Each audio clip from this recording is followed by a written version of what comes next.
News বৃত্তান্তে আপনাদের স্বাগত। দেশ থেকে রাজ্য, শহর থেকে গ্রাম, গুরুত্বপূর্ণ খবর নিয়ে আপনাদের সঙ্গে আমি দেবলীনা। আজকের বিশেষ বিশেষ খবরগুলি এক নজরে।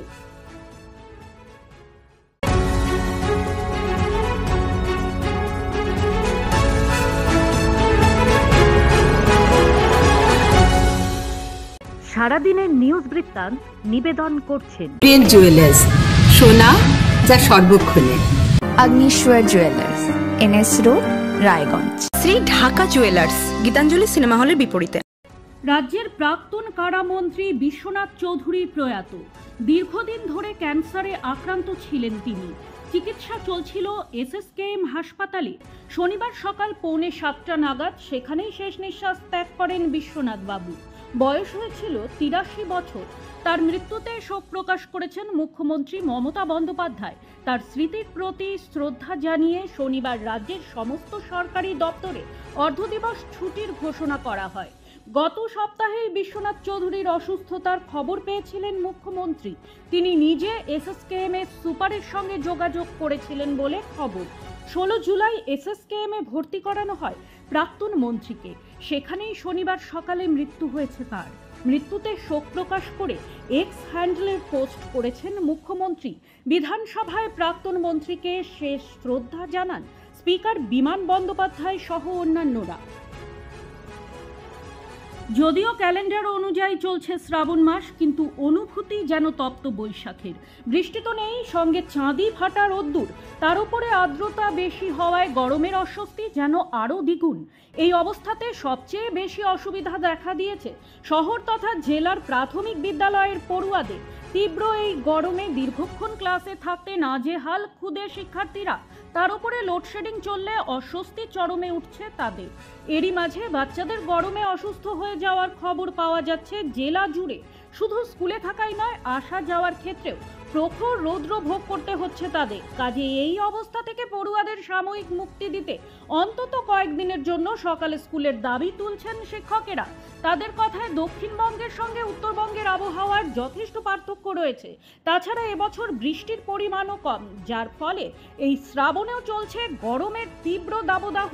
এমতাবস্থায় আবহাওয়া স্বস্তিদায়ক না হওয়া পর্যন্ত কয়েকদিনের জন্য স্কুল সকালে হলে একদিকে যেমন শিক্ষার্থীরা কিছুটা হলেও স্বস্তি পাবে, তেমনি তীব্র গরমে তাদের স্কুলে না আসার প্রবণতাও কমবে। তবে এ বিষয়ে জেলা প্রাথমিক শিক্ষা দপ্তর কি সিদ্ধান্ত নেয় সেটাই দেখার। সাধারণত বহু মানুষ বাইরে কাজ করেন যারা দুপুরের খাবার কিনে খান। অনেক বাড়ি আছে যাদের দুপুরবেলা ছেলে মেয়ে নিয়ে আধপেটা খেয়ে থাকতে হয়। এই সমস্ত মানুষদের কথা ভেবে রায়গঞ্জের বিধায়ক কৃষ্ণ কল্যাণী তার রুটির গাড়ি নিয়ে বেরিয়ে পড়েছিলেন। এই রুটির গাড়ি বিভিন্ন এলাকায় ছড়িয়ে গিয়েছিল। লোকালয়ে রুটির গাড়ি নাড়াতেই রোজ প্রচুর মানুষ এসে ভিড় করতেন। মেশিনে তৈরি রুটি এবং সবজি মন ভরে খেয়েছেন অনেকেই। শনিবার 1000তম দিনে পদার্পণ করল তার এই কর্মসূচি। একটা সময় স্বর্গীয় পিতা দীনদয়াল কল্যাণীর স্মৃতিচারণ করে গরিব দুস্থ সাধারণ মানুষদের দুপুরে রুটি সবজি বিতরণের কর্মসূচি গ্রহণ করেছিলেন তিনি। তার এই কর্মসূচি ধীরে ধীরে সাড়া ফেলে দেয় গোটা এলাকায়। নিন্দকরা একটা সময় তার এই উদ্যোগের সমালোচনা করেছিলেন, কিন্তু তাতে দমেননি বিধায়ক। শনিবার এই উদ্যোগের 1000তম দিবস পূর্তি উপলক্ষে বিধায়কের কার্যালয়ের সামনে সাধারণ মানুষের হাতে রুটি সবজি তুলে দেওয়া হয়। এদিন পরিবার নিয়ে বিধায়ক রায়গঞ্জের বাইরে রয়েছেন। তার হয়ে সাধারণ মানুষের হাতে রুটি সবজি তুলে দেন তার মা উর্মিলা কল্যাণী এবং দাদা মন্টু কল্যাণী। কর্মসূচিতে উপস্থিত ছিলেন পৌর প্রশাসক সন্দীপ বিশ্বাস সহ 27টি ওয়ার্ডের কোঅর্ডিনেটররা। তৃতীয় শ্রেণীর এক প্রাথমিক বিদ্যালয়ের পড়ুয়াকে গলায় ফাঁস লাগিয়ে হত্যার চেষ্টার ঘটনায় চাঞ্চল্য ছড়িয়েছে কসবা মাহাশো এলাকায়। জানা গিয়েছে, নিউজ মার্ডি নামে তৃতীয় শ্রেণীর পড়ুয়াটি শুক্রবার বিকেলে বন্ধুদের সঙ্গে খেলছিল।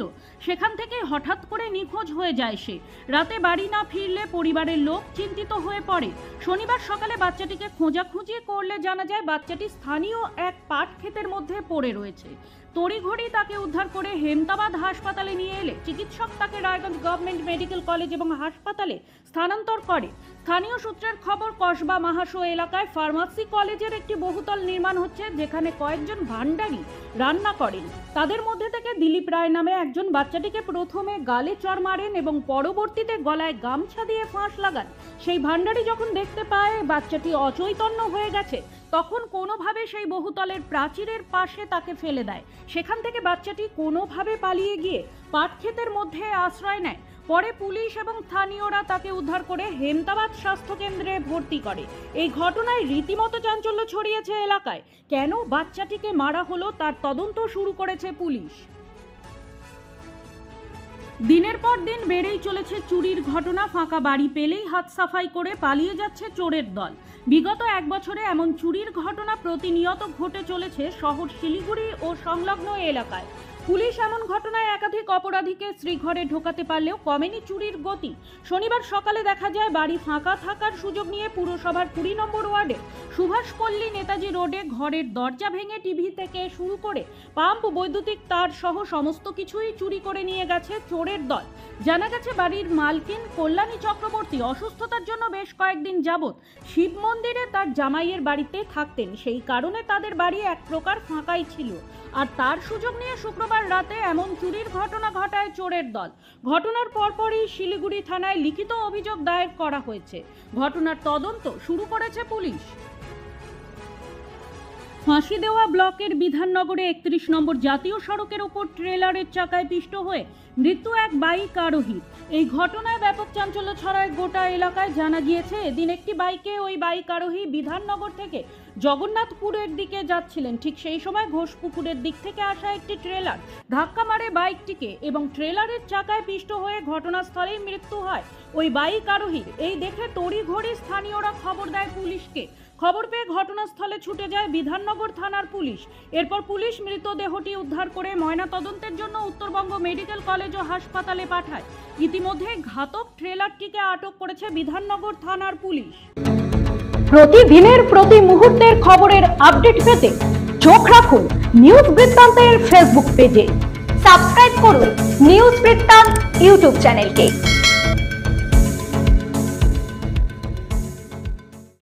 ভাতে বিষ মিশিয়ে বাবাকে খুনের চেষ্টার অভিযোগ মেয়ের বিরুদ্ধে।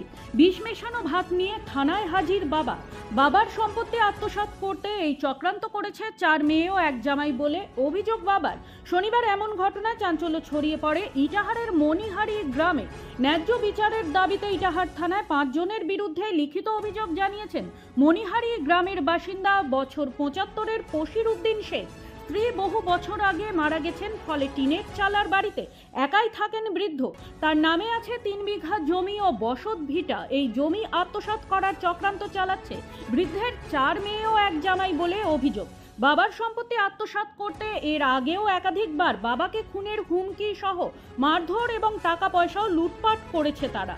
নিরাপত্তা সহ ন্যায্য বিচারের দাবিতে পশিরউদ্দিন এদিন ইটাহার থানায় খুনের চেষ্টার লিখিত অভিযোগ জানান। অভিযোগের ভিত্তিতে ঘটনার তদন্ত শুরু করেছে ইটাহার থানার পুলিশ। ওয়ার্ল্ড হেপাটাইটিস ডে পালনে উদ্যোগী হলো রায়গঞ্জ গার্লস প্রাথমিক বিদ্যালয়। সরকারি নির্দেশ অনুযায়ী হেপাটাইটিসকে রুখতে এই অভিনব কর্মসূচি গ্রহণ করেছে প্রাথমিক বিদ্যালয়টি। বরাবরই অন্যরকম কর্মসূচি পালন করে থাকে এই বিদ্যালয়টি। তারই অঙ্গ হিসেবে আজ থেকে আগামী 10 আগস্ট পর্যন্ত এই কর্মসূচি নিয়মিত পালন করবেন বলে জানিয়েছেন বিদ্যালয় কর্তৃপক্ষ। হেপাটাইটিস বর্তমানে আশঙ্কাজনক অবস্থায় পৌঁছে গেছে, সেখান থেকে বাঁচতে দরকার সচেতনতা। সেই উদ্দেশ্যে এদিন বিদ্যালয়ের পড়ুয়াদের শিক্ষক শিক্ষিকারা এই রোগ সম্পর্কে সচেতন করেন। অন্য কারো এঁটো খাবার জল না খাওয়া, কারো ব্যবহৃত মাস্ক ব্যবহার না করা, অপরের ব্যবহৃত তোয়ালে ব্যবহার না করা, এসব মেনে চলার পরামর্শ দেওয়া হয় তাদের। যেহেতু হেপাটাইটিস জলবাহিত ও খাদ্যবাহিত রোগ, তাই এই দিকগুলো মেনে চললে এর প্রতিকার করা সম্ভব বলে আশাবাদী তারা। এই কর্মসূচির ফলে ছাত্রছাত্রীরা হেপাটাইটিসে আক্রান্ত হবে না এবং ভবিষ্যতে হেপাটাইটিস মুক্ত সমাজ গঠনে এটি সহায়ক হবে বলে জানিয়েছেন উদ্যোক্তারা। সুরেন্দ্রনাথ মহাবিদ্যালয়ে নেতাজি ওপেন ইউনিভার্সিটিতে চালু হলো স্নাতক ডিগ্রি কোর্স। উচ্চশিক্ষাকে সকলের নাগালের মধ্যে আনতে এই কোর্সগুলো যথেষ্ট সহায়ক হবে বলে মনে করছেন অধ্যাপকরা। মূলত এই মহাবিদ্যালয়ে আসন সংখ্যা সীমিত হওয়ায় অনেক ছাত্রছাত্রী ইচ্ছে থাকলেও ভর্তি হতে পারে না, পাড়ি দিতে হয় অন্য জায়গার অন্য কলেজে। আবার পরিকাঠামোর দিক থেকে এত ছাত্রছাত্রী ভর্তি করানো অনেক ক্ষেত্রেই সম্ভবপর হয় না বলে জানিয়েছেন মহাবিদ্যালয় কর্তৃপক্ষ। সেদিকে লক্ষ্য রেখে এই মুক্ত বিদ্যালয়ের স্নাতক কোর্সগুলো সকলের কাছে সহায়ক হবে বলে আশাবাদী তারা। এমনকি আর্থিক কারণে অনেক ছাত্রছাত্রী পরিযায়ী হয়ে বিভিন্ন কাজের সঙ্গে যুক্ত হয়ে যায়, কিন্তু শিক্ষার অধিকার তাদেরও আছে। সব দিক থেকে দেখলে এই কোর্সগুলো সকল স্তরের পড়ুয়াদের কাছে গ্রহণযোগ্য হয়ে উঠবে বলে জানিয়েছেন তারা। এমনকি ইতিমধ্যে এই কোর্সগুলোতে যথেষ্ট পরিমাণে পড়ুয়া ভর্তিও হয়েছে এবং আগামীতেও হবে বলে আশাবাদী মহাবিদ্যালয়ের অধ্যক্ষ। মায়ের জন্য একটি গাছ, এই কথাটিকে মাথায় রেখে বৃক্ষরোপণ কর্মসূচি পালন করল পিএম শ্রী কেন্দ্রীয় বিদ্যালয়। শিক্ষা সপ্তাহ পালনের মধ্য দিয়ে শুরু হলো বৃক্ষরোপণ। একটি গাছ একটি মা, এই ভাবনাকে মাথায় রেখেই বৃক্ষরোপণ কর্মসূচি পালন করা হয়। পিএম শ্রী কেন্দ্রীয় বিদ্যালয়ের ভারপ্রাপ্ত প্রধান শিক্ষক বলেন, শিক্ষা সপ্তাহ পালনের জন্য পড়ুয়াদের অভিভাবকরা অর্থাৎ 100 জন মা আমাদের কাছে আসেন এবং সেই মাকেই উদ্দেশ্য করে একটি করে গাছ লাগানো হয়। প্রকৃতি হলো মা, এই কথাটিকে বাস্তবায়িত করতেই প্লান্টেশন অফ মাদার অর্থাৎ একটি গাছ একটি মায়ের প্রতীক। মা মানে হলো প্রকৃতি, আর প্রকৃতি আজ বিপন্ন। প্রকৃতিকে বাঁচাতে একটি গাছকে মা হিসেবে রোপণ করা হচ্ছে। মালঞ্চা স্পোর্টস একাডেমির ব্যবস্থাপনায় অনলাইন যোগা কম্পিটিশনের পুরস্কার বিতরণী করা হলো শনিবার দুপুরে। রায়গঞ্জের বিধানমঞ্চে এই অনুষ্ঠানটি আয়োজিত হয়। সারা রাজ্যব্যাপী এই নিয়ে তৃতীয় বর্ষে পদার্পণ করলো মালঞ্চা স্পোর্টস একাডেমির উদ্যোগে অনলাইন যোগা প্রতিযোগিতা। এবারে মোট অংশ নিয়েছিলেন প্রায় 400-র বেশি প্রতিযোগী বলে জানিয়েছেন উদ্যোক্তারা।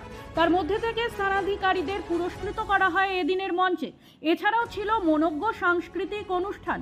যোগ ভারতের প্রাচীন বিদ্যা, যোগে রোগ মুক্তি, কিন্তু মাঝে এই যোগ হারিয়ে যেতে বসেছিল। আজ সরকারি বেসরকারি নানা উদ্যোগে এই যোগ আবারও ফিরে এসেছে সমাজে। তাই যুব সমাজ সহ সকল স্তরের মানুষকে যোগমুখী করতে এই উদ্যোগ বলে জানিয়েছেন আয়োজকরা। সারাদিনের নিউজ বৃত্তান্ত আজ এই পর্যন্তই। দেখতে থাকুন, সঙ্গে থাকুন, চোখ রাখুন নিউজ বৃত্তান্তে।